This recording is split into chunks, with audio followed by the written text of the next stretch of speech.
وبركاته. الحمد لله رب العالمين خالق السماوات والأرضين والصلاة والسلام على من كان نبيا وآدم بين الماء والطين وعلى آله وأصحابه وأهل بيته وعترته وعلماء أهل سنته وأولياء أمته الراشدين المرشدين. أما بعد فقد قال الله تعالى في كلامه المجيد সকলে জবান খুলে পড়ি আউযু বিল্লাহি মিনাশ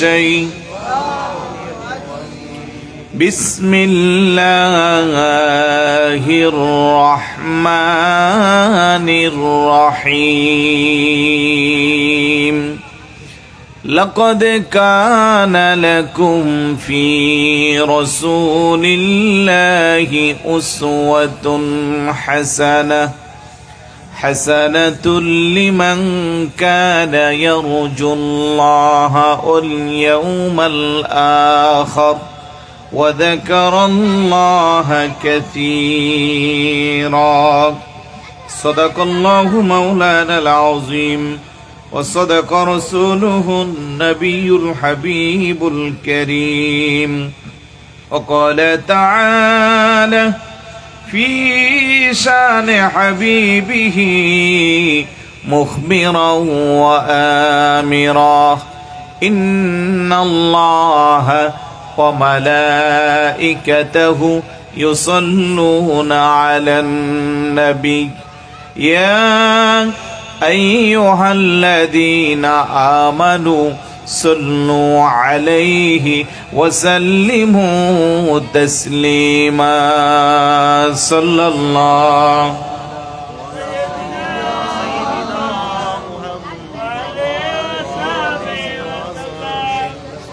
صلى الله على سيدنا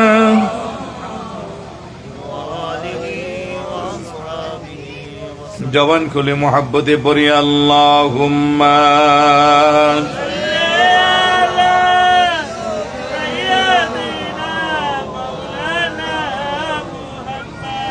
ওয়া আলা আলি সাইয়্যিদিনা। এই দুনিয়া পনে রবে আমরা একদিন থাকিব না, সবাই মোদের ভুলে যাবে, নবীজি আপনি ভুলবেন না। আল্লাহুম্মা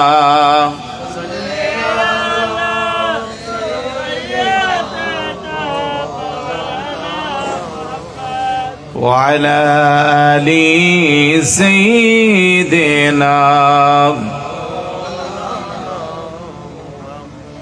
আরশের নিচে সিজদাই পড়ে কাঁদিবেন নবী যারে যার, মাফ করে দাও ওহে আল্লাহ উম্মত আমার গুনাহগার। আল্লাহুম্মা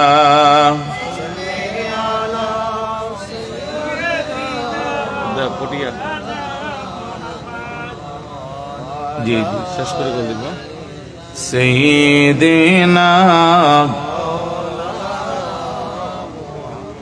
بلغ العلا بكماله كشف الدجى بجماله حسنت جميع خصاله صلوا عليه حبيب خدا اشرف انبیاء کہ عرش مجید بود متقا بلغ العلا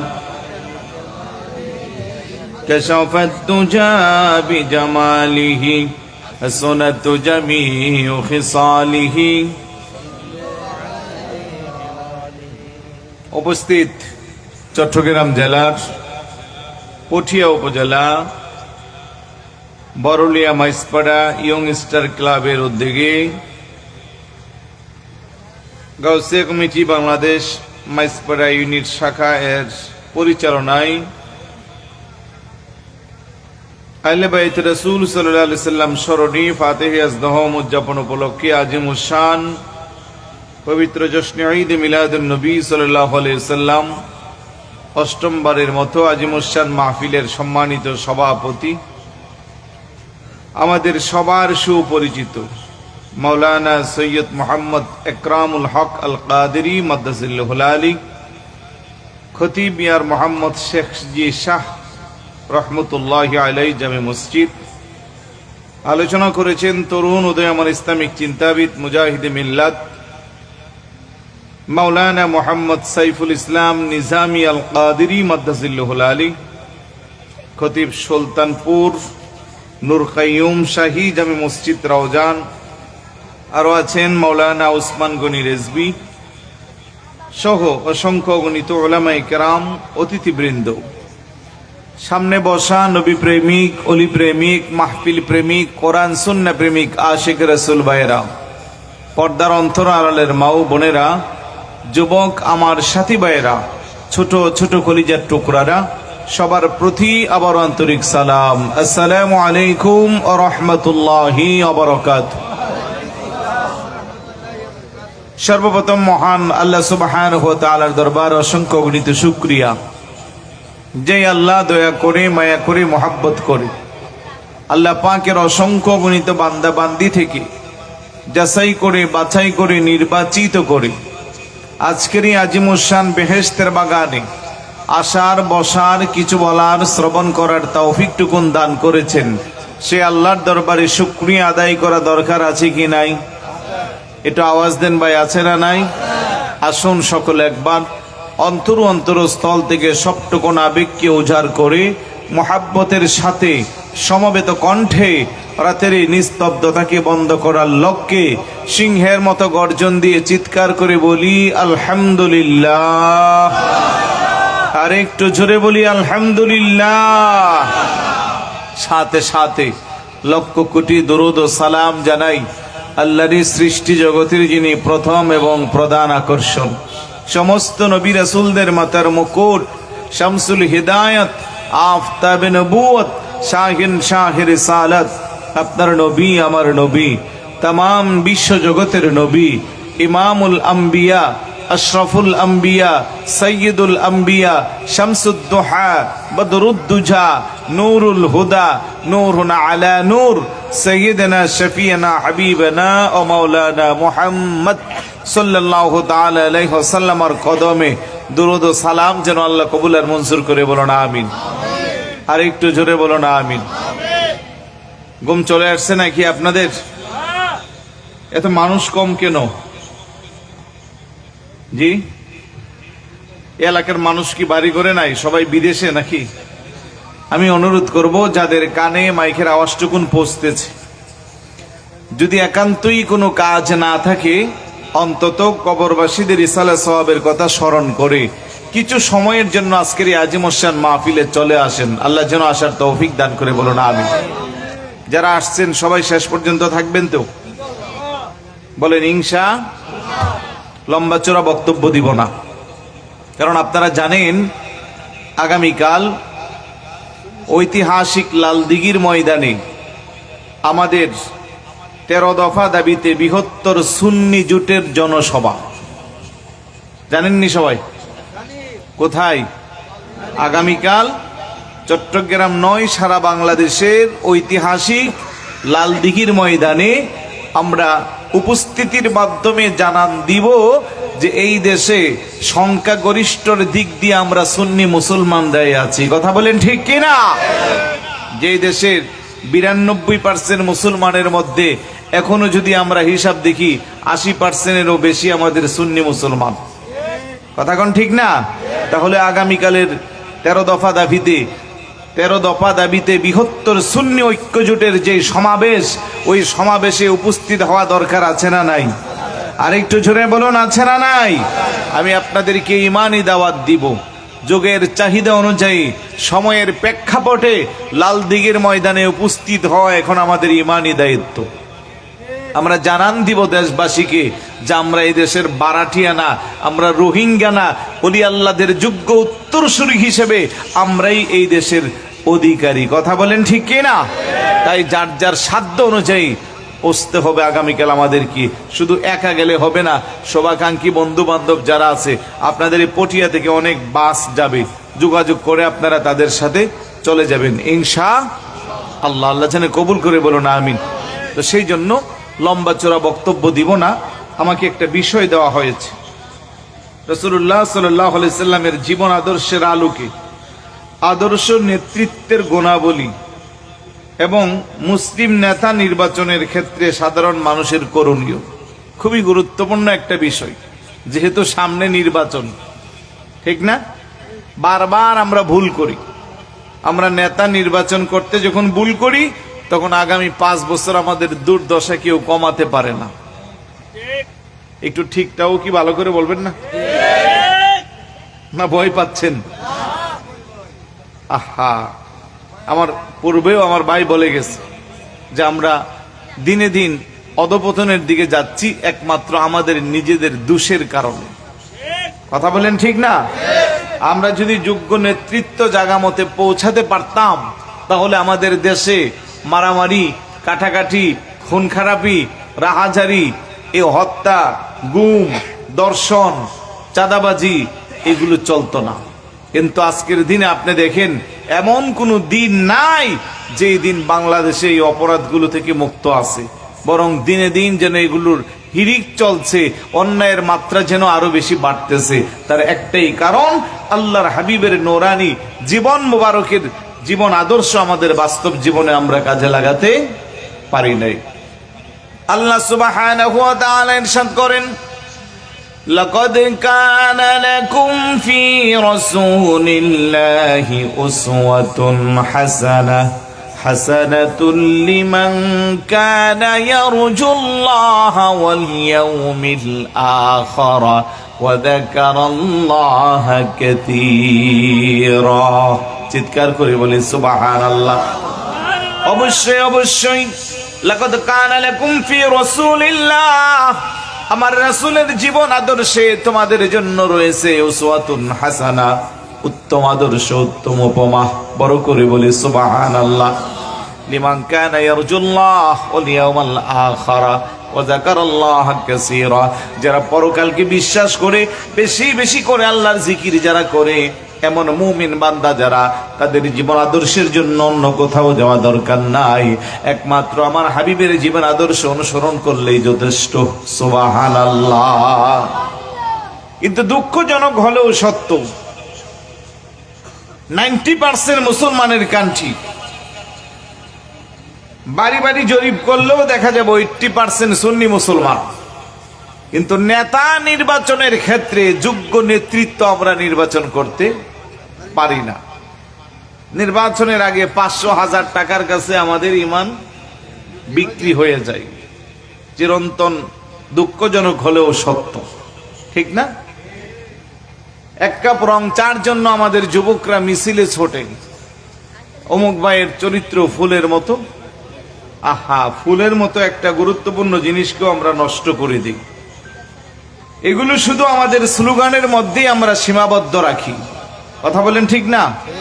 বাস্তবে যার ব্যাপারে আমরা যেটা বলি তার বিপরীত।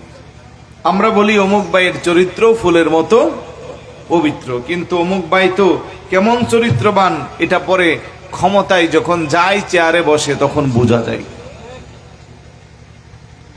অমুক ভাইয়ের চরিত্র ফুলের মতো পবিত্র, নামাজ পড়ে না এক ওয়াক্ত। তো যিনি নামাজ পড়বে না, ইসলামের সবচেয়ে সৌন্দর্য, আল্লাহর সান্নিধ্যে যাওয়ার সবচেয়ে সুগম পাথেও নামাজ আদায় না করলে তার চরিত্র পবিত্র বলার কোনো সুযোগ, জোরে বলুন না, আছে নাকি? নাই।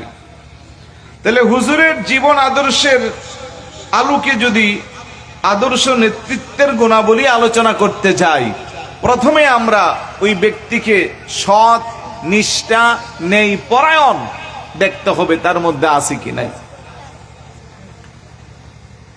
যুগ যুগ ধরে যারা নেই পরায়ণ বাদশা ছিল, আপনারা জানেন হুজুরের কাছে একজন সম্ভ্রান্ত ব্যক্তির একটা মহিলা চুরি করেছে, কোরাইশের খুব নামি দামি বংশের, ফাইসালার জন্য এসেছে। যারা সালিশ বলছে সাহাবায়ে কেরাম বলতেছে সে খুব ভালো বংশের। ওই সময় তো চোরের বিধান কি ছিল? হাত কাটা। এখন সে যেহেতু ভালো বংশের ছিল, সাহাবারা সিদ্ধান্ত নিছে যে এটাকে কি করে হালকাভাবে করা যায়।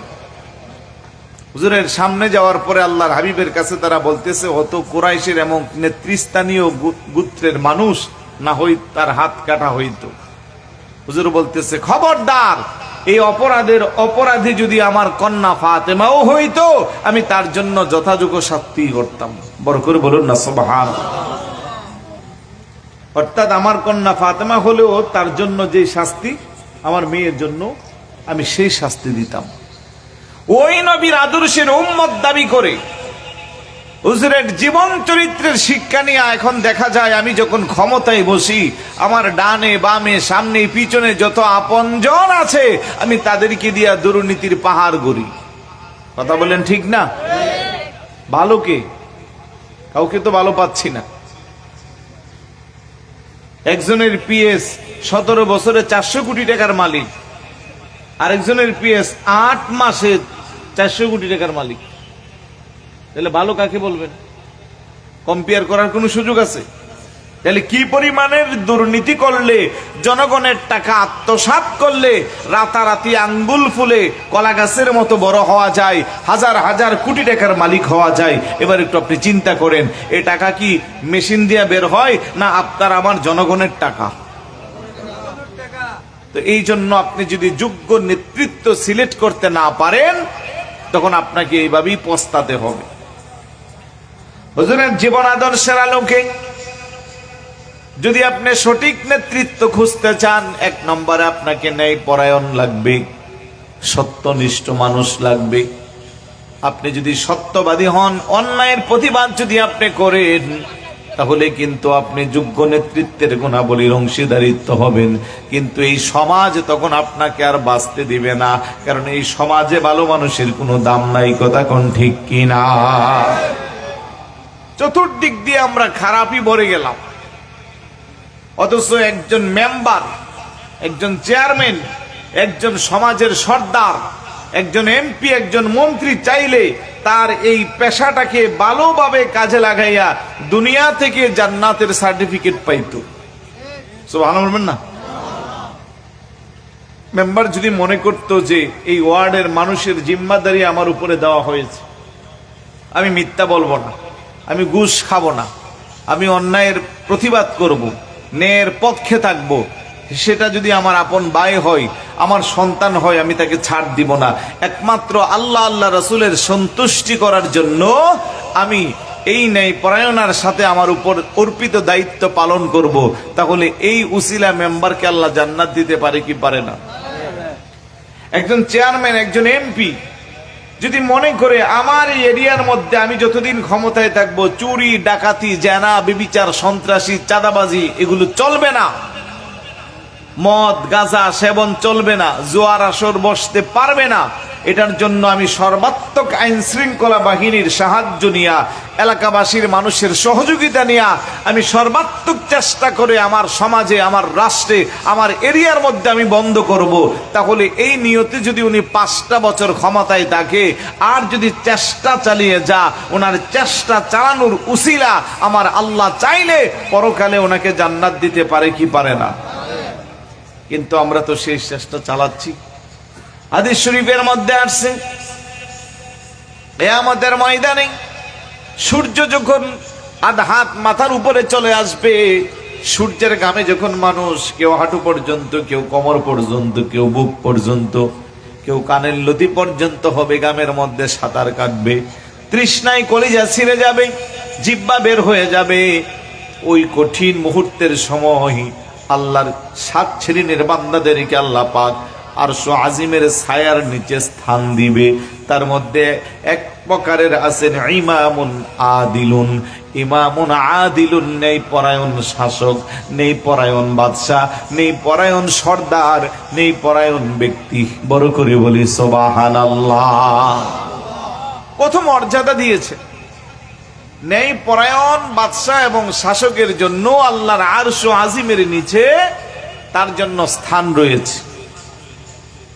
এখন সমাজের যারা সর্দার আছেন, আপনারাও যদি চান, আপনাদের উসিলা এই সমাজের মানুষগুলো শান্তিতে থাকতে পারে কি পারে না? ভাই একটু আওয়াজ দেন না, পারবে কিনা? যে অন্তত আমারই কয়েক গড়ের যে সমাজ আছে, এখানে কোনো ধরনের অন্যায়কে আমি প্রশ্রয় দিব না, সে যেই হোক আমি তার প্রতিহত করব। তাহলে দেখবেন সমাজ এমনিতেই ঠান্ডা হয়ে যাবে। কিন্তু আমরা পারছি না। আমি অন্যায়ের লাগাম ধরতে গিয়ে দেখতেছি আমার ভাই জড়িত, অন্যায়ের লাগাম ধরতে গিয়ে দেখতেছি আমার বাতিজা জড়িত, অন্যায়ের লাগাম ধরতে গিয়ে দেখতেছি আমার সন্তান জড়িত। এখন সন্তানের শাসন করলে মানুষ আমাকে বলবে উনি সময় ক্ষমতায় বসলো আর ওনার সন্তান, ওনার ভাতিজা, ওনার ভাই খারাপ কাজ করলো। ওই আত্মসম্মানের বয়ে আমি অন্যায়কে প্রশ্রয় দিলাম, তখন অন্যায়টা আরো বেশি ব্যাপক হারে বাড়লো। কিন্তু আমি যদি সত্যিকারের বাদশা হিসেবে হযরতে উমরের মতো যদি আমি নেই পরায়ণ বাদশাহ হতাম, আর আমি যদি আমার নিজ হাতে আমার সন্তানের বিচার করতাম, ভাইয়ের বিচার করতাম, এই সমাজের অন্যরা ভয়ে আতঙ্ক হইতো যে তার কাছ থেকে তার আপন সন্তান যেখানে রেহাই পাই নাই, আমরা কিভাবে পাইব? তখন চুরি ডাকাতি যত রকমের অপরাধ আছে সব এমনিতে বন্ধ হইতো। কথা বলেন ঠিক না? কিন্তু আমরা কি সেটা পারতেছি? কেন যে আমাদের মাথায় এই কাজটা আসে না? আর কিভাবে আসবে? কিভাবে জনগণের কাজ করব? নির্বাচন আসলে 1000 টাকা, 2000 টাকা, 5000 টাকার প্যাকেটের কাছে আমাদের বুট বিক্রি হয়ে যায়। আমার বিবেক বলতেছে এই লোকটা যোগ্য, আমার আক্কল বলতেছে উনি যোগ্য, উনি নেই পরায়ণ মানুষ, ওনাকে ভোট দিলে ভালো হবে। কিন্তু শয়তান এসে অসহসা দিয়া আরেকজনে বুঝাচ্ছে কি লাভ, ওরে ভোট দিলে কি হবে? ওরে ভোট দিলে তো 5000 টাকা পাইবা, 10 টাকার বান্ডেল নিয়ে যাও। তোমার ঘরে কয়জন? 5 জন, 20,000 ভোট কিন্তু এখানে দিবা। তো নগদ 5000 টাকার কাছে যখন আপনি বিক্রি করে দিলেন, আগামী 5 বছরে আপনার এলাকার উন্নয়নের 5 কোটি টাকা থেকে আপনি বঞ্চিত হয়ে গেলেন। কথা বলেন ঠিক না? কারণ যিনি নির্বাচন করছে উনি খরচ করে ফেলছে 5 কোটি টাকা, 10 কোটি টাকা, ওনার টাকাও তো উঠাইতে হবে, ঠিক না? এরকম কথা শুনেছি ভাই, বাস্তব কথা বলতেছি। চেয়ারম্যান সাহেবের কাছে গেছে, বলতেছে টাকা না দিলে হবে না, কারণ নির্বাচনের সময় টাকা ছাড়া কি আমারে ভোট দিছো নাকি? আমি তো বহুত টাকা খরচ করে চেয়ারম্যান হয়েছি, বাড়িঘর বিক্রি করছি, এখন আমি টাকা কোত্থেকে পাইবো? কারণ সরকার তো নামে মাত্র যে বেতন যেগুলো 4 পয়সা হয় না। তাহলে আমরা যতক্ষণ না শুধরাবো আমাদের আদর্শ নেতৃত্ব, ন্যায় পরায়ণ নেতৃত্বর আশা করাটা ভুল। আগে নিজেদেরকে শুধরাতে হবে। আপনাকে কতভাবে বোঝাবে ভালো মানুষের বুট দিতে গেলে, ওরে বুট দিয়ে লাভ কি, বুটটা পচা যাবে, ও কটা বুট পাবে। কিন্তু না, আপনার জবাব দিবেন আপনি কার কাছে? আরে চুজরে বলুন না, সে এমপি হোক না হোক, এটা হাতে কিছু আসে যায় না। আপনি সত্যিকার জায়গায় বুটটা দিয়ে আপনি আল্লাহর আদালতে বলতে পারবেন, আল্লাহ আমার বিবেক যাকে সাই দিয়েছে আমি তাকে বুট দিয়েছি, কারণ আমি আমার ইনসাফের বাহিরে যাই নাই, আমি কারো টাকার কাছে আমার ঈমান বিক্রি করি নাই। খারাপ লাগতেছে কথাগুলো?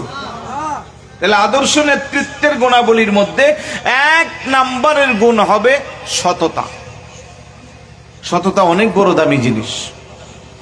সততার মুকুট যখন কোনো মানুষের মাথায় পড়ে, তখন সে জিরো থেকে হিরো হয়ে যায়। সুবহানাল্লাহ বলবেন না? নেই, পরায়ণ বড় দামি জিনিস, ইনসাফ বড় দামি জিনিস। সত্যের উপরে থাকলে আপনার উপরে ঝড় তুফান আসবে, কিন্তু দিন শেষে আপনার বিজয় নিশ্চিত। সুবহানাল্লাহ বলবেন না? আর মিথ্যার মধ্যে যখন থাকবেন আপনি, কারণ মিথ্যা হলো সকল পাপের মূল। আসিদিকু ইউনজি ওয়াল কিযবু ইহলিক। সত্য মানুষকে মুক্তি দেয়, মিথ্যা মানুষকে ধ্বংস করে। আল কিযবু উম্মুল মাআসি, মিথ্যা হলো সকল পাপের মূল। কথাগুলো খারাপ লাগতেছে? বিরক্ত হচ্ছেন? বিষয় দিয়েছে আমাকে, এই জন্য আমি বিষয়কে সামনে রেখে কথা বলি। একটু জিকির করি, লা ইলাহা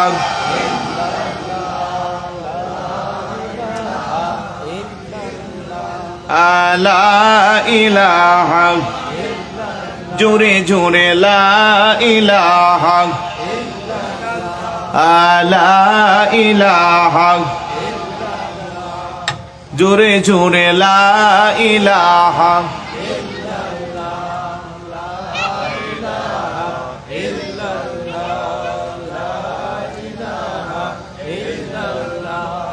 لا إله حسبي ربي ما في قلبي حسبي ربي ما في قلبي نور محمد صلى الله لا إله لا إله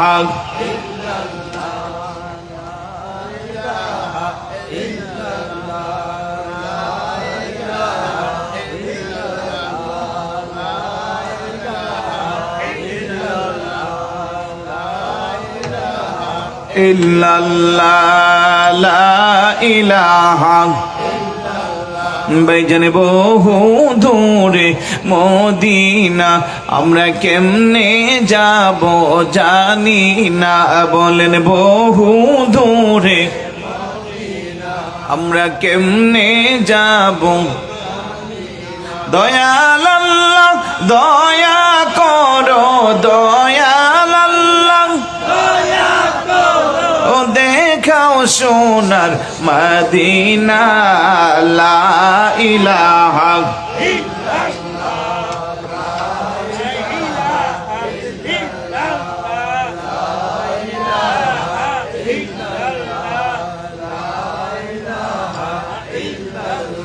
ভাইজান আমিরার মনের বাসনা, বুঝাইলে কেউ বোঝে না। বলেন আমিরার মনের বুঝাইলে কেউ বুঝে, শোনাইলে কেউ শুনে না। দয়াল শোনাইলে হাই হাই শুনেন শাহে মদিনা। লা ইলাহা লা ইলাহা লা ইলাহা। আমরা কেমনে যাব মদিনা? মদিনার রাস্তা চিনি না। বলেন কেমনে যাব মদিনার রাস্তা চিনি? আমার মুর্শিদ জানে ঠিকানা, আমার মুর্শিদ। আমরা যাব সোনার মদিনা। লা ইলাহা লা ইলাহা লা ইলাহা। ভাইজান কত সুন্দর মদিনা, যার নাই কোনো তুলনা। সুবহানাল্লাহ না? মদিনার সাথে কারো তুলনা আছে নাকি? আওয়াজ দেয়া বলুন। ওই মদিনা যাইতে মন চাই কার কার? নারে তাকবীর, নারে রিসালাত, নারে গাউসিয়া, আহলে সুন্নাত ওয়াল জামাত, গাউসিয়া কমিটি বাংলাদেশ, চাই চায়ে সিরকত, দশটা জুলুস শহীদ মিলাদুন নবী, চোদায়ে কারবালা। মারহাবা বলিস। আব্দুল কাদের আপনারা চিনেননি? বাড়ি কই? আপনাদের কাছাকাছি না নাকি? কোন জায়গা? নিমতল মাজার। এখান থেকে কাছে না দূরে? মোটামুটি কাছে। কিন্তু আব্দুল কাদের মাঝে মধ্যে অনেক দূরে দূরে মাহফিলে চলে যান। যেখানে আমি থাকি, বিশেষ করে বোয়ালখালী, চন্দনাইশ, পটিয়া তো কমন। আপনারা হয়তো জানেন যে তার পরিবারের আরো কয়েকজন ওরা প্রতিবন্ধী, দৃষ্টি প্রতিবন্ধী। তো আব্দুল কাদের এই পপকর্ন বিক্রি করে করে মোটামুটি পরিবার চালা। আলহামদুলিল্লাহ বলবেন না? ও চাইলে কিন্তু দৃষ্টি প্রতিবন্ধী হিসেবে আমাদের কাছে হাত পাততে পারতো না যে আমারে 10 টাকা 20 টাকা দেন। এমনটা না করে সে 10 টাকা করে পপকর্ন বিক্রি করে, হয়তো তার 5-7 টাকা এটা কিনা পড়ে 2-3 টাকা লাভ করে সে তার সংসার চালায়। তাহলে তাকে আমাদের সহযোগিতা করা দরকার আছে না নাই? এবং সে আমাদের একজন সুন্নি ভাই। আলহামদুলিল্লাহ বলবেন না? অনেক সময় মাহফিল শেষ করে রাতের বেলা রাস্তার পাশে দাঁড়ায় থাকে, এমনও দেখছি আমি, গাড়িতে উঠায় নিছি, এমনও হয়েছে। তো যাই হোক, আমরা বলবো যে এই মাত্র 10 টাকা করে তার সামনে যে পপকর্ন আছে, আমাদের সবার কাছে কম বেশ টাকা আছে না নাই? কেউ একটা, কেউ 2টা, কারণ বাচ্চারা তো এমনি অনেক কিছু টাকা পয়সা খরচ করে সওয়াবের নিয়তে। আর তার সে একটা ব্যবসা করে খাচ্ছে, অন্তত তাকে আমাদের সাপোর্ট দেওয়া দরকার আছে না নাই? আমি বলবো আপনি পারলে 5টা 10টা সহ নেন, বাড়িতে নিয়ে বাচ্চাদেরকে দেন। আমরা শেষে যেন তার এই পুটলাটা যেন খালি হয়ে যায়, অন্তত এই মাথাটা আমাদের রাখতে হবে। 2টা নিব, 3টা নিব, 4টা নিব, যা পারি। আল্লাহ যেন তার এই ব্যবসার মধ্যে বরকত দান করে, বলুন আমিন। এবং দূর দূরান্ত আসা যাওয়া করে আল্লাহ যেন তার সহি সালামতে সব ধরনের বালা মুসিবত থেকে হেফাজত করে, বলুন আমিন। আমি বলছিলাম আমাদের মদিনা যাওয়া দরকার আছে না নাই? তাহলে সবাই বলি, ভালোবাসার জায়গা মদিনা, ভালো লাগার, জোরে জোরে, ভালোবাসার জায়গা মদিনা, ভালো লাগার। এত সুন্দর জায়গা কোথাও দেখি না, এত সুন্দর জায়গা কোথাও দেখি না, সাজিয়েছেন দয়ার রাব্বানা ভালোবাসার। বলেন ভালোবাসার জায়গা মদিনা, ভালো লাগার। মদিনা শরীফে নূরের খজিনা, মদিনা শরীফে নূরের খজিনা, আশিক ছাড়া অন্য বুঝে না ভালোবাসার। সবাই জোরে জোরে, ভালোবাসার জায়গা মদিনা, ভালো লাগার। একদিন কবরে যাব, কেউ তো যাবে না, একদিন কবরে যাব, কেউ তো যাবে না, যাবে আমার শাহে মদিনা ভালোবাসার। বলেন ভালোবাসার জায়গা মদিনা, ভালো লাগার।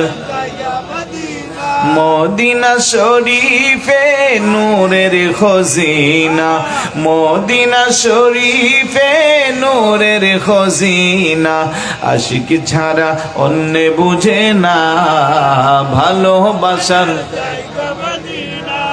আমাদের সকলের অনেক বেশি গুনাহ, আমাদের সকলের অনেক বেশি গুনাহ, তাই হাবিবের কদমে ছাড়ব না ভালোবাসার। বলেন ভালোবাসার জায়গা মদিনা, ভালো লাগার। জোরে বলি না মারহাবা? আর একটু জোরে বলি মারহাবা। আল্লাহ যেন ওই মদিনা সবার জীবনে একবার হলেও জিয়ারত নসিব করে, যারা দেখছি যেন বারবার দেখতে পারে। জোরে বলুন না আমিন। খারাপ লাগতেছে নাকি?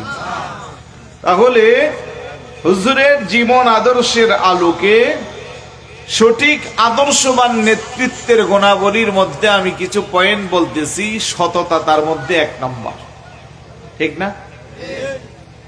একটা মানুষ যখন সততার উপরে থাকে, হাজারো গুনাহের কাছ থেকে আল্লাহ তাকে হেফাজত করে, ঠিক না?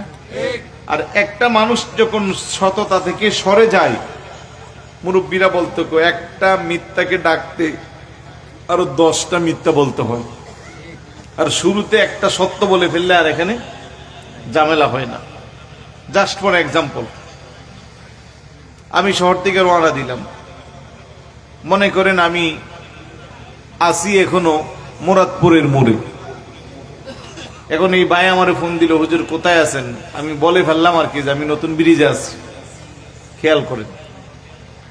তো উনি ধরে নিব যে নতুন ব্রিজ থাকলে শান্তির হাট পাড়িয়ে আমজোর হাট আসতে আর কতক্ষণ লাগবে, রাস্তা ভালো হয়তো সর্বোচ্চ 20-25 মিনিট। উনি 20-25 মিনিট পরে টার্গেট করে আবার কল দিল, হুজুর কোথায় আছেন? আমি ততক্ষণে নতুন ব্রিজের গোড়ায় আসছি, কারণ শহরের ভিতরে কি আছে, জামজট আছে। এখন বলেন যে এখন আমি কি জবাব দিব?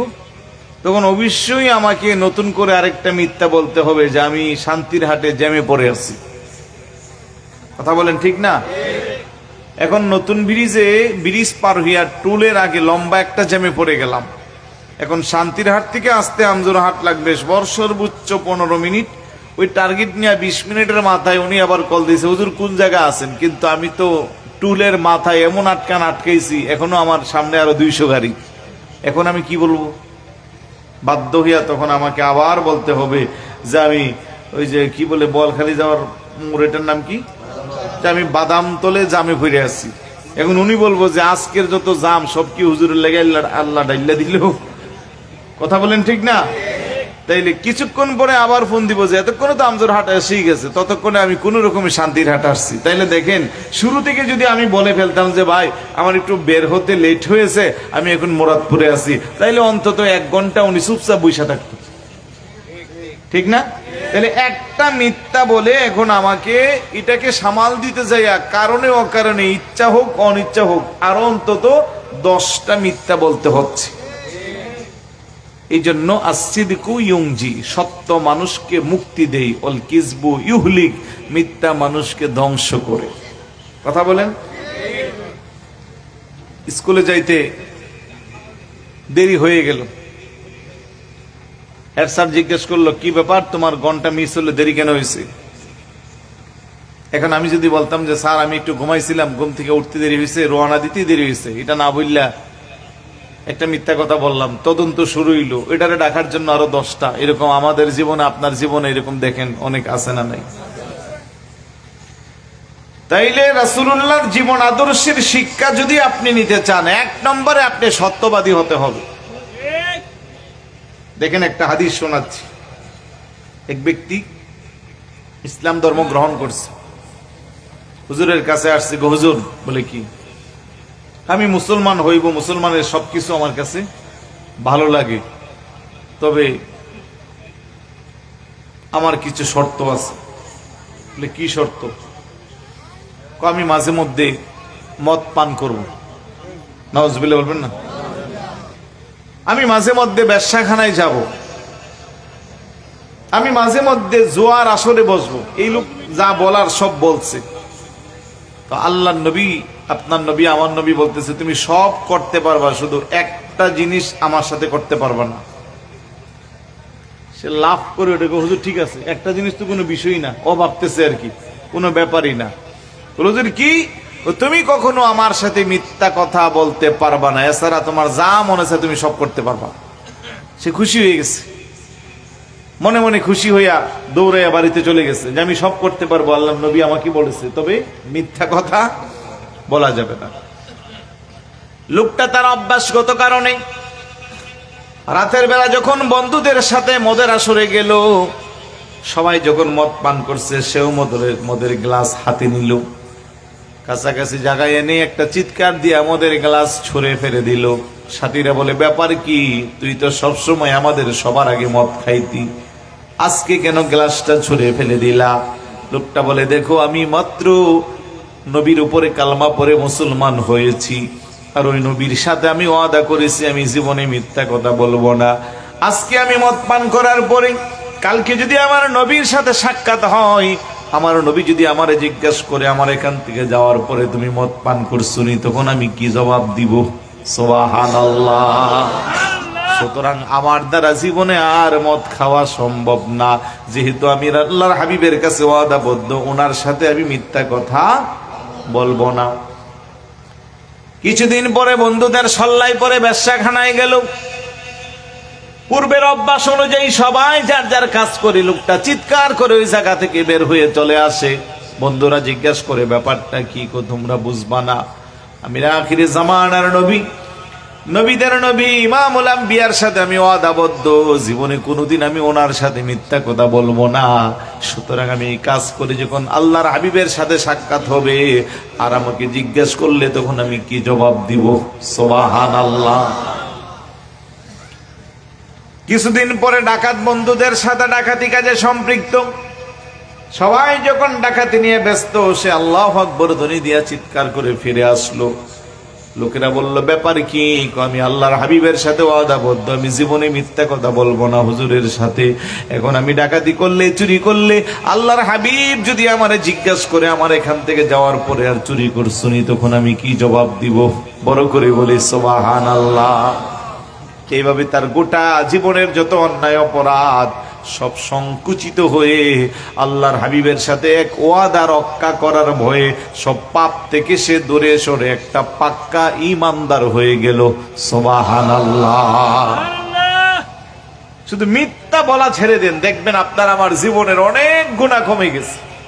সুবহানাল্লাহ বলবেন না? আচ্ছা ভাই, সকাল থেকে সন্ধ্যা পর্যন্ত কয়টা মিথ্যা বলেন? কারো কাছে কোনো হিসাব আছে? লিস্টি আছে? অনেকে ছলনার বলে হাসি তামাশা করেও মিথ্যা কথা বলে ফেলে। এই জন্য হাসিয়া হাসিয়া করিলে পাপ, কাঁদিলে হইবে না মাফ। খুব কেয়ারফুল। মিথ্যাটা আমি বলতেই বা কেন যাব? কি দরকার আছে? আমি সত্য বলবো, সত্যের উপরে থাকবো। সত্যবাদী মানুষের মধ্যে মনে আলাদা সঞ্চয়, সাহস জাগে, ঠিক না? আর মিথ্যা বললে ভিতরে ভয় কাজ করে, না জানে আমার মিথ্যাটা কখন প্রকাশ পেয়ে যাবে। আল্লাহ বলে, ইন্নাস সালাতা তানহা আনিল ফাহশাই ওয়াল মুনকার। নিশ্চয়ই নামাজ মানুষকে যাবতীয় অশ্লীল, বেহায়াপনা, অন্যায় কাজ থেকে বিরত রাখে। এই সমাজের যারা নেতৃস্থানীয় ব্যক্তি, তারা যদি 5 ওয়াক্ত নামাজ যথাযথভাবে আদায় করত, নামাজের গুণের কারণে অনেক অন্যায় কাজ থেকে আমার আল্লাহ তাদেরকে দূরে সরাইয়া রাখতো। সুবহানাল্লাহ। এখন আপনি বলবেন, আমাদের সমাজের সর্দার নামাজ উপরে 5 ওয়াক্ত, আবার ঘুষও খায়। আমাদের সমাজের নেতৃস্থানীয় ব্যক্তি নামাজ উপরে আবার সুদের ব্যবসা করে, আছে না? এক এলাকায় গেছি বলে, আমাদের এলাকার সবচেয়ে বড় যে সুদ খায় উনি তো মসজিদের সভাপতি। এখন কেমন পেস্ট লাগছে কোন দেখি? হায় হায় হায়। সুদ খাওয়া হালাল না হারাম? কেমন হারাম? 1 টাকা জেনে বুঝে যে সুদের খাবে, আপন মায়ের সাথে 33 বার জেনা করার সমান গুনাহ। নাউজুবিল্লাহ। তো আসতে গেল একটা পাগল সন্তানকেও যদি বলা হয় যে তুই তোর মায়ের সাথে খারাপ কাজ কর, আপনার কি মনে হয় আপনি তার সামনে থেকে আস্থা ফেরত আসতে পারবেন? যেখানে মারে বাবারে গালি দিলে দা দিয়া বডি দিয়ে একবারে 2 খণ্ডিত করে ফেলি, আর জেনার মতো খারাপ কাজের অফার যদি কেউ বলে যে তোর মার সাথে এটা কর, তাহলে তো ওরে জায়গায় মেরে ফেলবে। তাহলে কেন আল্লাহর হাবিব মায়ের জেনার সাথে তুলনা করলো? একটা মানুষ মনে করেন এখানে খাবার, এখানে তার মা, এখানে সে 3 দিনের ক্ষুধার্ত, কেমন ক্ষুধা তার পেটে। যদি বলে যে হ্যাঁ তোর এই খাবারগুলা দিব, তুই তোর মার সাথে যদি খারাপ কাজ করস, নাউজুবিল্লাহ বলবেন না? তাহলে সন্তান বলবে আমি 3 দিন না, যদি 3 মাসও না খায়া থাকি, আমার মায়ের সাথেই কাজ করা সম্ভব হবে। তার মানে গুরুত্বটা বোঝাইলো, আমি যদি না খেয়েও মরি তারপর আমি সুদ খাবো। কিন্তু আজকের এই সমাজে সুদের ব্যবসা রমরমা চলতেছে, আছে না? এখন তো গত 1 বছর যাবৎ কেউ, কোনো হুজুররাও সুদের ওয়াজ করে না, সুদের ওয়াজ করতে ভয় পা। কিন্তু আলহামদুলিল্লাহ আমারটা চলতেছে, আমি কাউকে ভয় পাই না, আমি ভয় পাই একমাত্র আল্লাহ, আল্লাহ রাসূলকে। কথা বলেন ঠিক কিনা? সুদখোরের বিরুদ্ধে যারা লম্বা লম্বা বক্তব্য দিত, ওরা এখন আবার সুদখোরের জন্য দোয়াও করে। এরকম সিনারিও আছে না নাই? আমি দোয়াই কেন করব আর দয়াওই কেন করব? আমি আমার কোরআন হাদিসে যা আছে তাই স্পষ্ট বলবো। কথা বলেন ঠিক কিনা? যে যতক্ষণ আপনি সুদ থেকে মুক্ত না হতে পারবেন, আপনার ইবাদত বন্দিগি আমল কোনো কিছু আল্লাহর দরবারে কবুল হবে। এদিক দিয়ে সুদে টাকা লাগাইবেন, ওই দিক দিয়ে 5 ওয়াক্ত যায় মসজিদে নামাজ পড়বেন, লম্বা লম্বা দাড়ি রাখবেন, 2 মাস 3 মাস পরে পরে উমরা করবেন, প্রত্যেক বছর হজ করবেন, আর মানুষের কাছে কইবেন 10 বার হজ করছি, 15 বার হজ করছি, কিন্তু উপার্জন বা যা করতেছেন এগুলো হালাল না হারাম এই খবর নাই। মানুষ হয়তো অনেকে জানেও না যে আপনার উপার্জনটা কতটাই হারাম পর্যায়ের আছে। তাহলে আল্লাহর দরবারে ইবাদত বন্দেগী কোনো কবুল হবে না।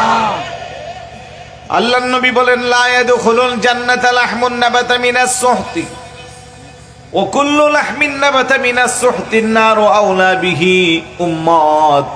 সুদের টাকা, ঘুষের টাকা, অবৈধ উপার্জনের টাকা দিয়া তুমি পটিয়া বাজার থেকে সকালবেলা বাজার করলা, সুস্বাদু খাবারগুলো তুমি করে আনলা, ওই খাবারগুলো তোমার স্ত্রী রান্না করলো, এই সুস্বাদু খাবার তোমার শরীরে গেল, তোমার শরীরটা মোটা তাজা রক্তে রঞ্জিত হইল, সুঠাম দেহের অধিকারী গোস্তের টুকরা শরীরটা ফুলে গেল।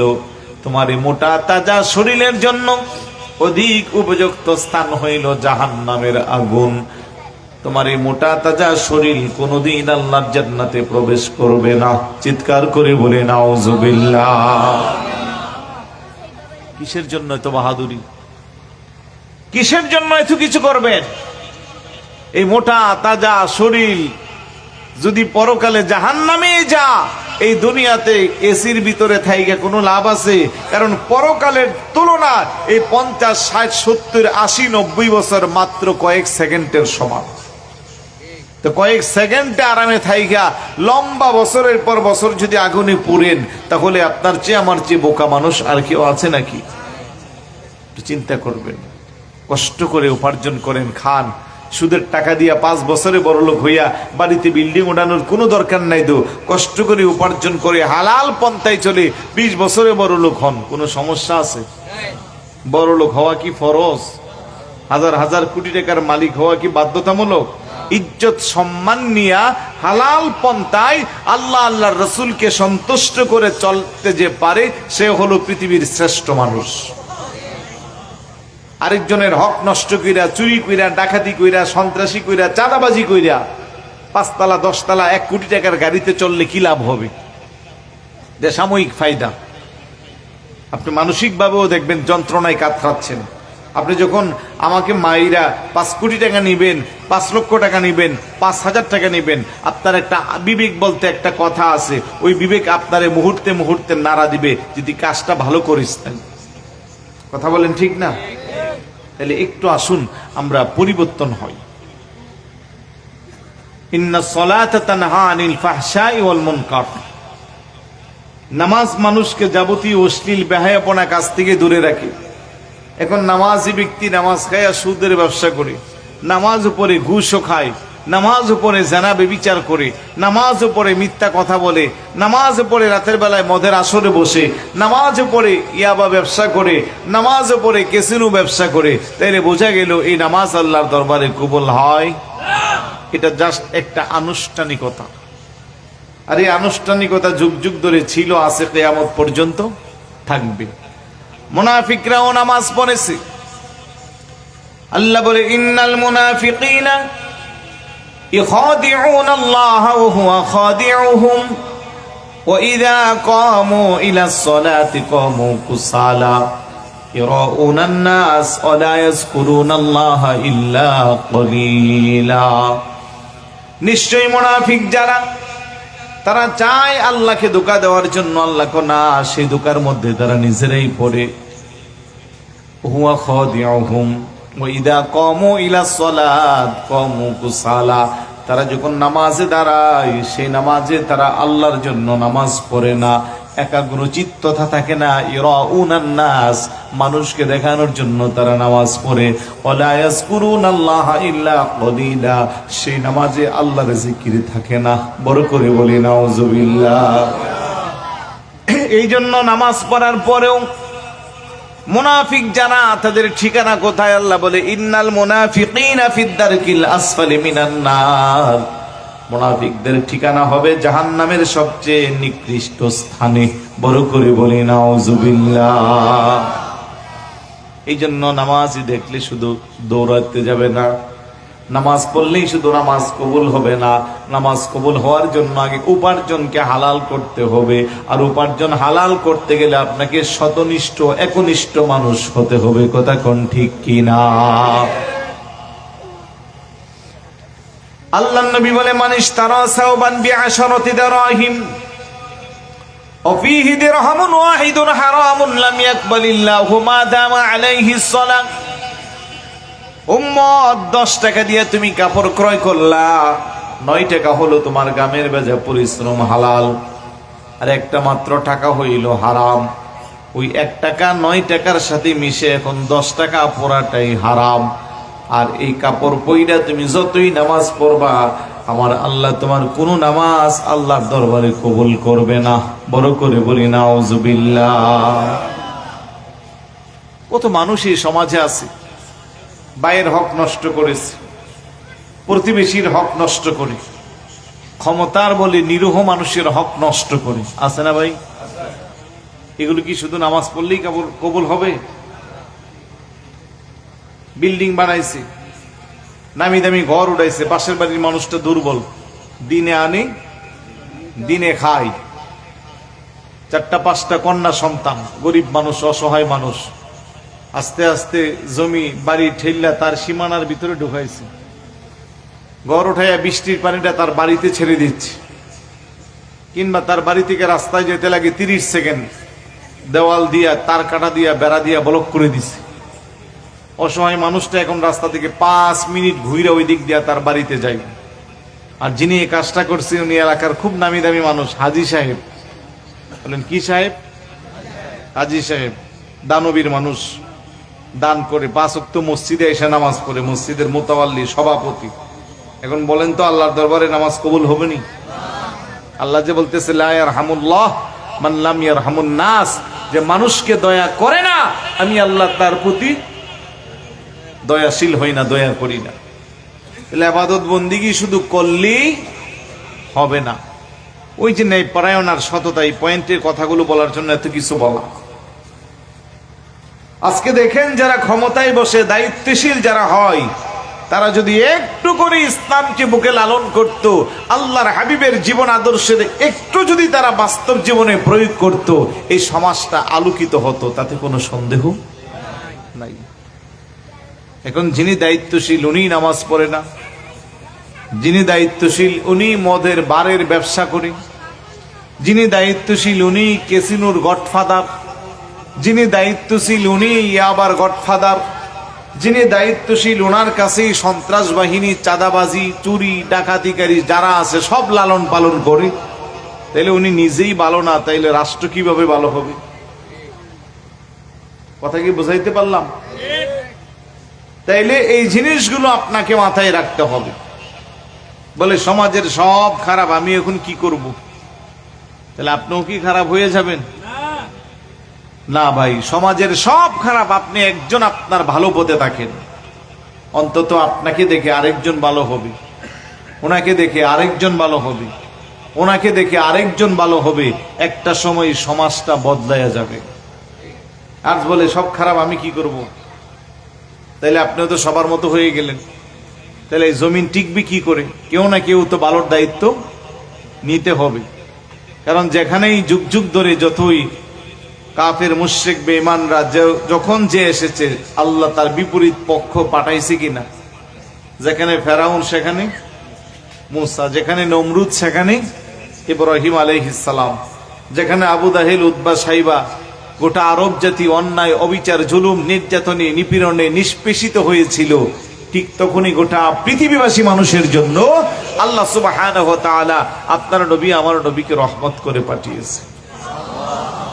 হুজুরের জীবন আদর্শকে বাস্তব জীবনে প্রয়োগ করে কত কাফের, কত মুশরিক, কত বেঈমান যারা চন্দ্রের পূজা, সূর্যের পূজা, নিজের বানানো দেবদেবী মূর্তির পূজায় যারা নিমজ্জিত ছিল, ওই মানুষগুলো আল্লাহর হাবিবের আদর্শকে অনুসরণ করে সোনালী যুগের সোনালী মানুষে রূপান্তরিত হয়েছে।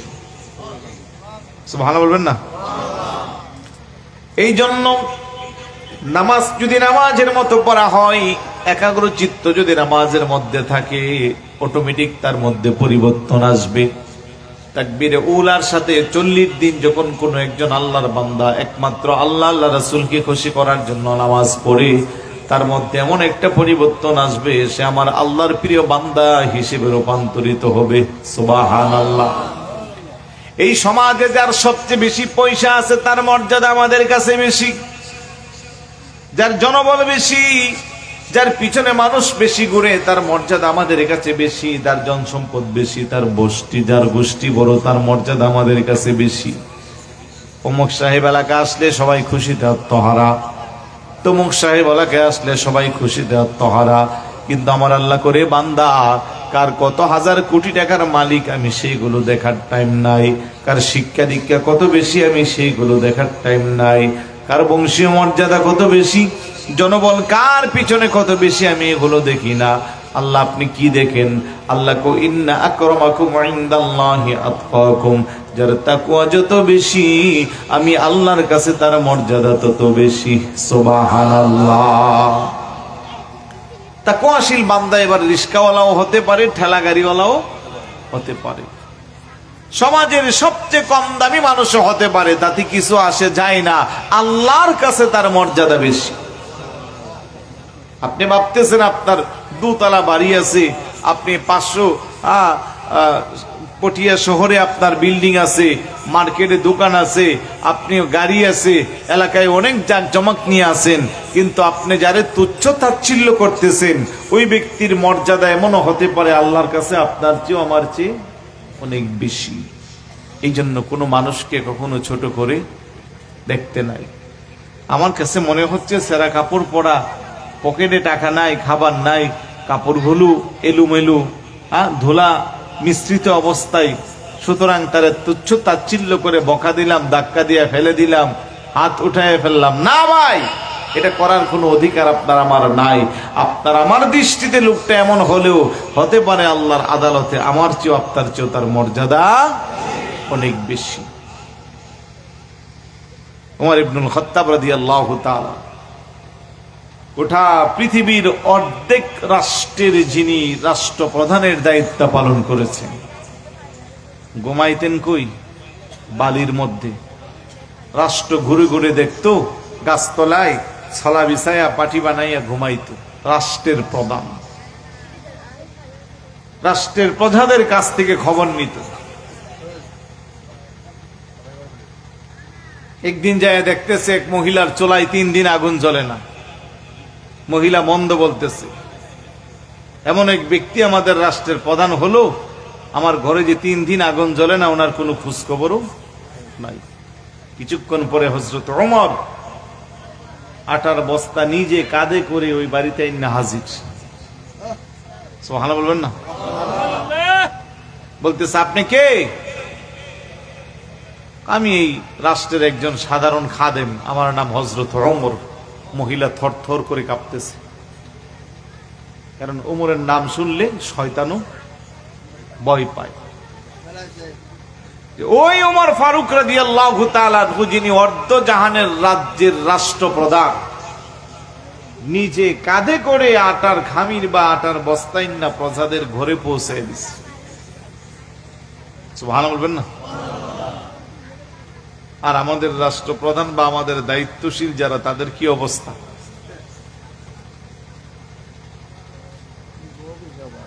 আহা, এগুলো বললে অনেকে মন খারাপ করবেন, মনে কষ্ট পাইবেন। কোথায় আমাদের নিরাপত্তা, কোথায় আমাদের শান্তি, কোথায় আমাদের শৃঙ্খলা? নাই বললেই চলে। 10 টাকা, 5 টাকা, 100 টাকা, 500 টাকার জন্য মানুষ মানুষের পেটে ছুরি মারতেছে। একটা পিপিলিকা মারতে যেখানে মানুষ ইমানদার অনেক চিন্তা করে, আর সেখানে মানুষ মানুষকে ছোট্ট স্বার্থের জন্য মেরে ফেলতেছে।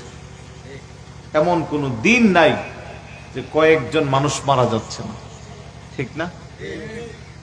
আমাদের মনুষ্যত্ব বিলুপ্ত হয়ে আমরা এখন পশুর চেয়ে নিকৃষ্ট। মাঝে মধ্যে দেখবেন মুরব্বীরা বলে যে সে তো জানোয়ারের চেয়ে আরো বেশি খারাপ। জানোয়ার মানে পশু আর কি, জানোয়ার মানে কি?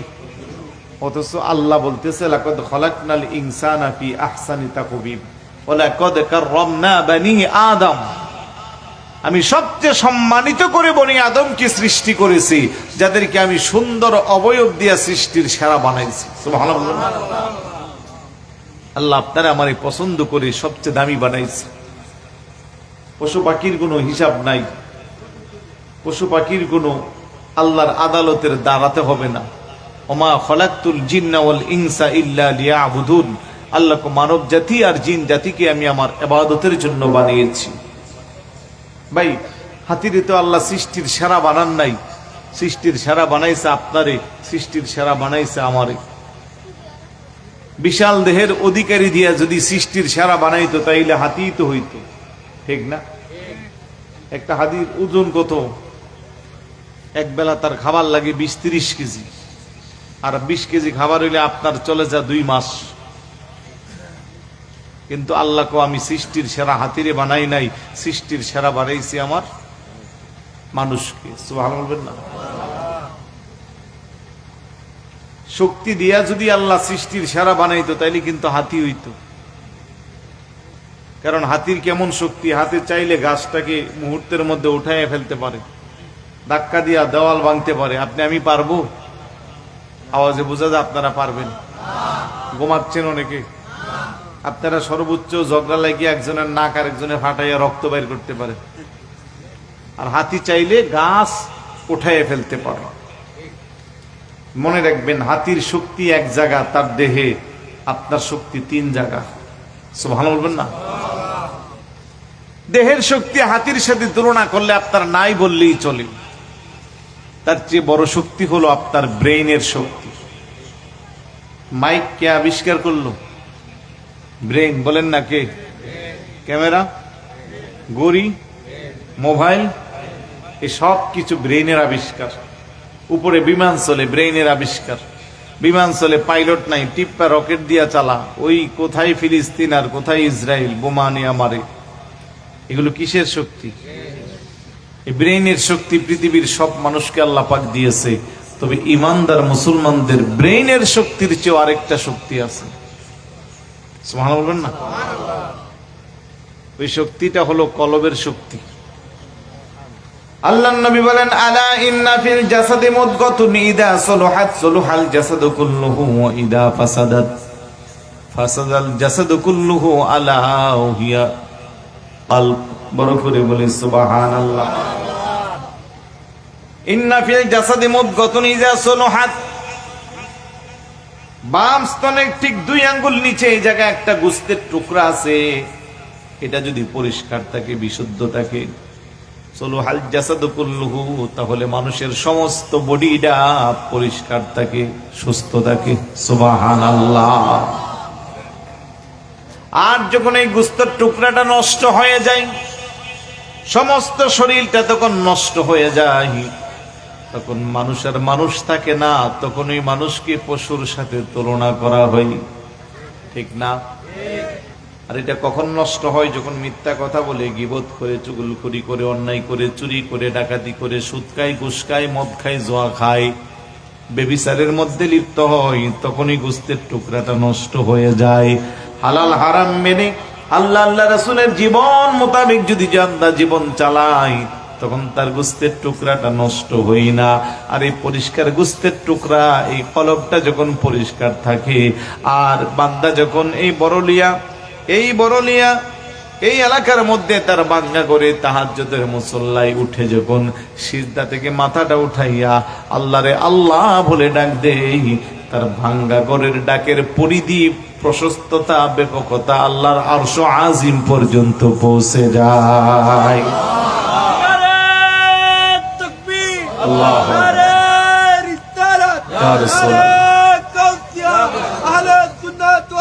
জামাত পবিত্র ঈদে মিলাদুন নবী চাইচায়ে সিরকত মুফতি মাওলানা গোলাম কিবরিয়া আল কাদেরী সাহেব আলহামদুলিল্লাহ বলি সবাই। তাহলে এই গোস্তের টুকরাটা পরিষ্কার রাখা দরকার আছে নি? হারাম খাবো না হালাল? সব জানি ভাই, কিন্তু মানি না।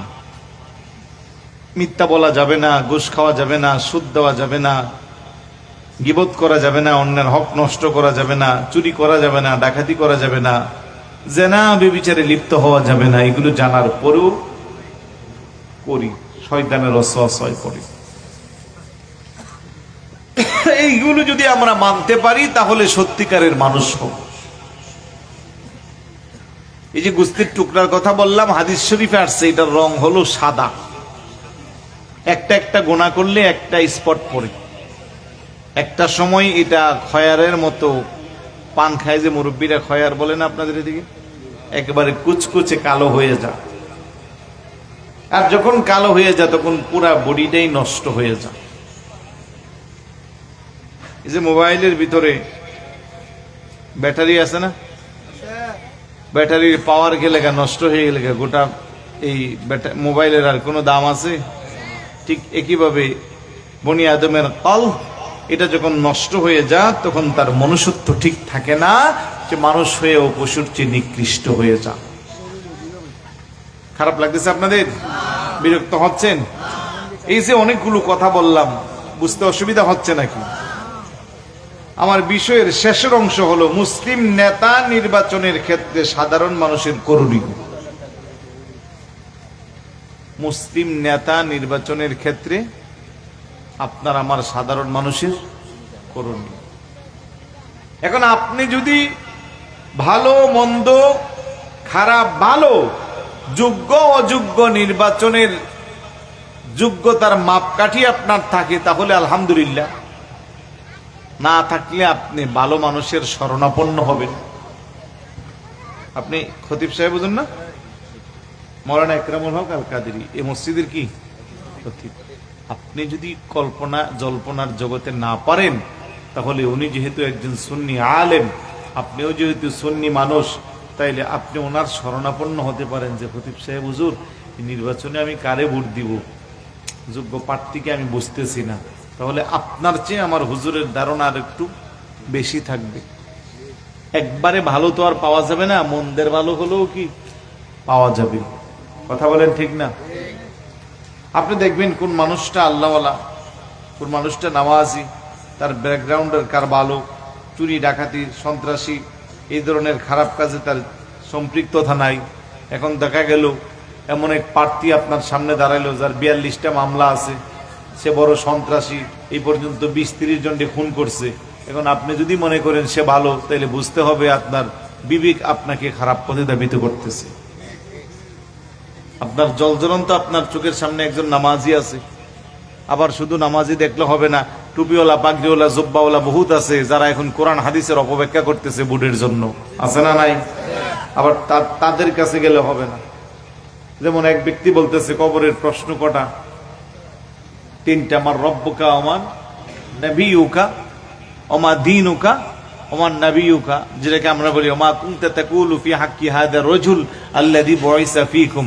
এখন ওই ভাই টুপিওয়ালা ধারিওয়ালা এরকম বড় মাহফিলের তাফসীরের মাহফিলের মধ্যে বলতেছে কবরের 3টা প্রশ্ন নাকি, তুমি কোন দল করছো, কারে ভোট দিয়েছো?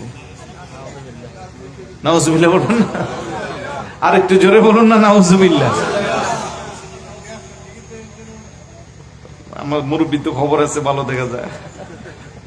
আমার আঙ্কেল বলতেছে বেহেশতের টিকিট দে, আরেক ব্যক্তি বলতেছে অমুক দল অমুক মার্কায় যদি একটা ভোট দেন তাহলে 18 কোটি মানুষ কি নামাজ পড়লে যে সওয়াব, একটা ভোট দিলে সমান সওয়াব। আরেকজনে বলতেছে কয়টা আল্লাহর দেওয়া বেহেশতের টিকিট, মামার বাড়ির সোলানো কলা, শুধু আপনি খাইবেন আর ভিতরে দিবেন, ঢুকে যাবেন। আর কারা বলতেছে যারা যুগ যুগ ধরে আল্লাহর হাবিবের শানে বেয়াদবি করছে, সাহাবায়ে কেরামের শানে বেয়াদবি করছে, আম্মা জানদের শানে বেয়াদবি করেছে। কথা বলেন ঠিক কি না? আবার পাগল পাগল হইয়া মধুর লেভেলে ভিতরে বিষ, একটু চিন্তা ভাবনা করে ওই সামনে যাইতে হবে, ঠিক না? লেভেলটা মধুর, ভিতরে কি বিষ। উপরে নাম অনেক আছে যেগুলা দেখলে পাগল পারা হবেন, কিন্তু ভিতরে বিষ। তাইলে এগুলা বাচ্চা চলা দরকার আছে না নাই? আল্লাহ যেন বোঝার তৌফিক দান করে। সামনে যেহেতু সুযোগ আছে, অন্তত যোগ্য ব্যক্তি দেখা আপনার মূল্যবান রায়টুকুন দিবেন ইনশাআল্লাহ। কেউ না দিবে আপনি বলবেন যে কেউ দেওয়া দরকার নাই, আমার ভোটটা হইলো আমি দিব। অন্তত আল্লাহর আদালতে যেন বলতে পারি যে আমি একটা যোগ্য মানুষকে ভোট দিয়েছি। আসুন না একটু চেষ্টা করি। একবারে তো আর চাইলে পরিবর্তন করা যাবে না, আস্তে আস্তে যা করা যা মন্দের বালুর মধ্যেই থাকার চেষ্টা করি না। যেহেতু এইভাবেই আমাদের চতুর্পাশে অ্যালার্জি আমাদেরকে আক্রমণ করতেছে, এখন একটু জায়গাও যদি অক্ষত রাখা যায় এটাও মন্দ। কি কথা বলেন, ঠিক কি না? আল্লাহ যেন বোঝার তৌফিক দান করে। আমি আর সামনে বাড়ছি না, কারণ এখান থেকে যাই কিছু কাজ আছে লালদিঘির পারে, ওরা অনেকে বসে আছে আমার জন্য, কালকের সমাবেশ তো জানেন। তো যাই হোক, আমি আমার বিষয়টাকে সামনে নিয়ে একেবারে টু দা পয়েন্টে ক্ষুদ্র জ্ঞানে যা বলেছি ভুল ত্রুটি ক্ষমা করে আল্লাহ যেন আমলে দেওয়ার তৌফিক দেয়। বৃষ্টি পড়ে না কুয়াশা? কুয়াশা একটু পরে পরে পড়তেছে বৃষ্টির মতো। আসুন একটু সালাম দিয়া নবী। या रसूल सलाम अलैका, या हबीब सलाम अलैका, सलातुल्लाह अलैका, हबीबी सय्यदी या रसूल अल्लाह, मेरा खाया हबीब अल्लाह, बकतों का चमके सितारा, हाजिरी का हो इशारा, देख कर रोज़ा प्यारा, फिर कहे उम्मत तुम्हारा, या नबी सलाम अलैका, या रसूल सलाम अलैका, या हबीब सलाम अलैका, सलातुल्लाह हबीबी सय्यदी या रसूल अल्लाह, या रहमतन लिल आलमीन, अज़ तुफ़ैले गो से आज़म, बादशाह है दो आलम, सदक़ाए इमाम आज़म, दूर हो सभी के रंजो गम, या नबी सलाम अलैका, या रसूल सलाम अलैका, या हबीब सलाम अलैका, सलातुल्लाह आले नबी, अस्हाबे नबी और शुहदाए किराम, गोल बागे रिसालत पहला को सलाम, मुस्तफा जाने रहमत पहला को सलाम, शम्अ बज में हिदायत पहला, गौसे आज़म इमाम मुत्तक़ा वन्नक़ा, गौसे आज़म इमाम मुत्तक़ा वन्नक़ा, जलवाए शान कुदरत पहला को सलाम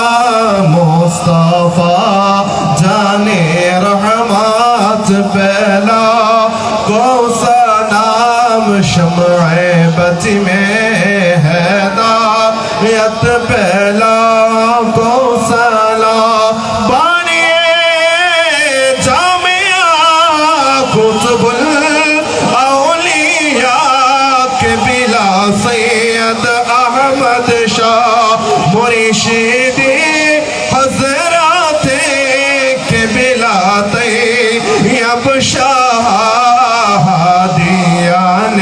दीनो मिल्लत पहला को सलाम मुस्तफा रहमत पहला को सलाम शम्अ बज में हैदायत पहला को सलाम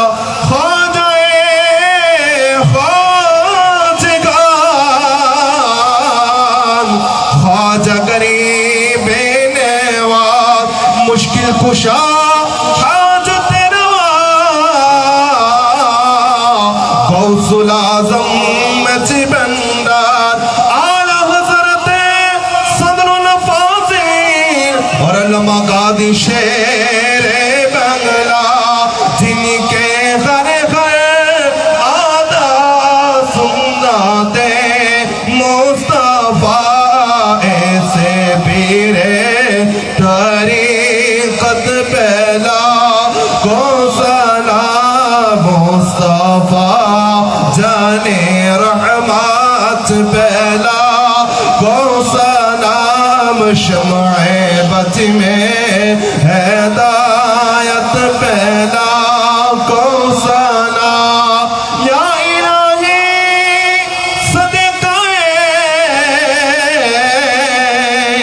मिलादे रसूल ये सलामी आज जाना वो कबूल मदीने के साथ हजारों सलाम मदीने के साथ लाखों सलाम मदीने के साथ करोड़ों सलाम मदीने के साथ बेखुद सलाम बलगल उला बिकमालिही कशफत तुजा बिजमालिही हसनत जमीउ हिसालिही सल्लु अलैहि वालिही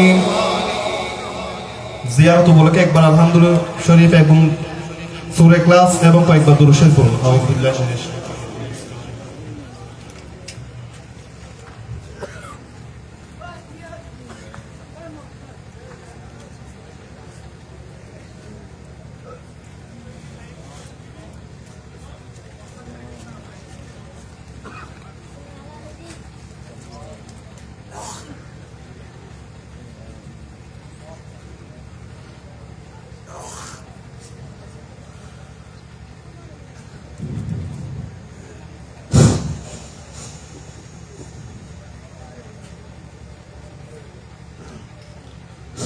हम जो कोर्स अदा किया हमारी तरफ से सब भाइयों की तरफ से महफिल कमेटी सब भाइयों की तरफ से मेहमान आला मुफ्ती गुलाम किबरिया हुजूर के बख्श दिया সবাই সবার জন্য দোয়া করবেন, বিশেষ করে এই Barlia Maispara young star club অক্লান্ত পরিশ্রম করাই যারা এই সুন্দর আয়োজন করেছেন, আল্লাহ যেন তাদের প্রত্যেককে কবুল করে বলুন আমিন। আপনারা একটু আব্দুল কাদেরের পপকর্নের দিকে একটু খেয়াল করেন। কাদের, আব্দুল কাদের, একটু তুমি সামনে যাও না। 10 টাকা করে করে আমি বলছিলাম, হয়তো আপনাদের হ্যাঁ ও আচ্ছা, ও হাঁটতে পারবে না। যদি আপনারা কেউ নিতে চান তার কাছ থেকে এসে একটু সহযোগিতা করবেন, নিবেন পপকর্ন।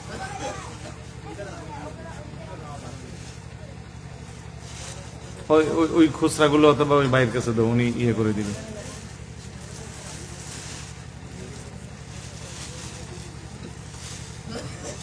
যাদের হাতে টাকা আছে অন্তত 10-20 টাকা দিয়ে একটা দুইটা নেন, কারণ এটা একটা দানের সওয়াবের মতো হবে। তাকে দান করলে যে সওয়াব হবে, আপনি এটা নিলেও সমান সওয়াব হবে। তো যাই হোক, যে কথা বলছিলাম, আমরা সবাই যে কথাগুলো মাহফিলের শুরু থেকে এ পর্যন্ত বলা হয়েছে, সবাই বাস্তব জীবনে আমলে দেওয়ার চেষ্টা করব। আপনাদের জন্য তবারুকাতের ব্যবস্থা আছে, বিশৃঙ্খলা করবেন না, সুশৃঙ্খলভাবে তাদেরকে তবারুক গ্রহণ করতে চেষ্টা করবেন। اللهم آمين. الحمد لله رب العالمين والعاقبة للمتقين والصلاة والسلام على أشرف الأنبياء والمرسلين وعلى آله وأصحابه أجمعين. ربنا آتنا في الدنيا حسنة وفي الآخرة حسنة وقنا عذاب النار وأدخلنا الجنة مع الأبرار يا عزيز يا غفار يا رب العالمين. ربنا ولا تحملنا ما لا طاقة لنا به واعف عنا واغفر لنا وارحمنا أنت مولانا فانصرنا على القوم الكافرين. رب العالمين বরুলিয়া মাইসপাড়া ইংস্টার ক্লাবের উদ্যোগে আয়োজিত আজকের বিশাল আজিমুসান নূরানি ঈমানি ইরফানি মাহফিলে বসে এতক্ষণ পর্যন্ত যা আলোচনা করেছি, উলামায়ে কেরাম যা আলোচনা করেছে, তোমার হাবিবের উপর দরুদ ও সালাম মিলাদ ও কিয়াম পাঠ করা হয়েছে, ভুল ত্রুটি ক্ষমা করে হাদিয়া টুকুন যাহা কবুল করেছো লক্ষ লক্ষ কোটি কোটি গুণে বাড়াইয়া সর্বপ্রথম মাকে মাওলা তাজদারে মদিনা উম্মতের কান্ডারি দুকুলের সাথে হায়াতুন নবী নূরের নবী জিন্দা নবীর নূরানি রওজা মুবারকে পৌঁছে দাও। সমস্ত সাহাবায়ে কেরাম তাবি তাবিঈন মুজতাহিদিন খুলাফায়ে রাশিদিন শুহাদায়ে সালেহিন পীর ওলি গাউস কুতুব আবদাল উলামা ফুকাহা ফুলাগান উজামা মুহাদ্দিসিন মুফাসসিরিন আইম্মে শরীয়ত আইম্মে তরিকত যে যেখানে আছেন প্রত্যেকের রূহে পাকে হাদিয়া পৌঁছে দাও।